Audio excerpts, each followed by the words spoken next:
May mga tao ba na nagre-reject sa'yo habang ginagawa mo itong negosyo mo? Oh, syempre naman, marami din. Yung iba, yung mga hindi nakakakilala talaga sa akin. Tsaka, yung mga tao na, meron kasi mga tao na hindi sila mahilig sa mga natural products. Tsaka una-una, pag natural product kasi medyo pricey talaga siya kaysa sa mga product ng mga commercialized na chemical.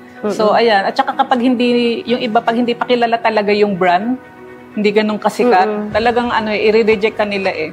Parang babalikan ka lang nila pag sikat ka na. So, gano'n. Minsan, merong mga kaibigan, sila pa yung hindi magtitiwala sa'yo, kamag-anak, gano'n. Pero, iniisip ko na lang na gano'n talaga yung buhay. Hindi naman lahat ay ng bagay para sa lahat ng tao. So, merong kanya-kanya siyang So, imbis na mag-focus ako doon sa tao na ayaw sa akin, ayaw sa produkto ko, nagpo-focus ako doon sa mga tao na gusto nila yung produkto ko. Actually, doon sa sinabi mo, parang minsan kaibigan, mag-anak, hindi nagtitiwala. Normal na talaga yan. Kasi, actually, minsan sa na-experience ko, ang nagtitiwala pa sa akin, hindi ko kakilala. Yes. Di ba? Kasi nakikita nila yung opportunity sa in-offer natin. So, which is, yung yun opportunity din kasi nakikita nila. Yun din yung nangyari sa'yo. Yes. Na ang nagtiwala sa'yo, hindi mo mga kakilala.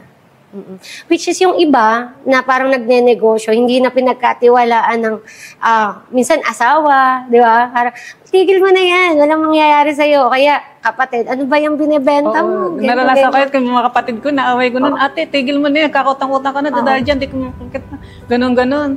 Sabi ko nga, di ba, parang imbis na ako, patigilin nyo rito, o supportahan nyo na lang ako. Maging successful, kasama naman sila sa successful ko. Actually, minsan, parang kailangan din nating tingnan kung sino yung mga taong nagne-negative sa atin.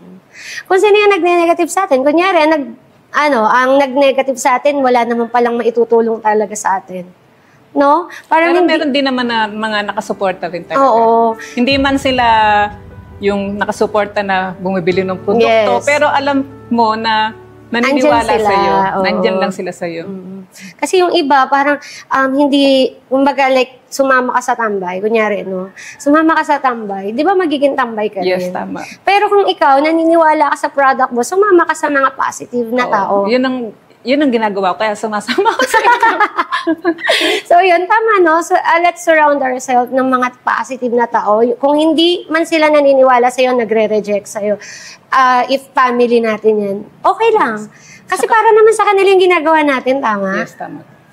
Ayan, yung mga tao na nakakasama natin, na pwedeng makatulong sa atin, doon tayo sumama para maghilahan paangat. Yes. No?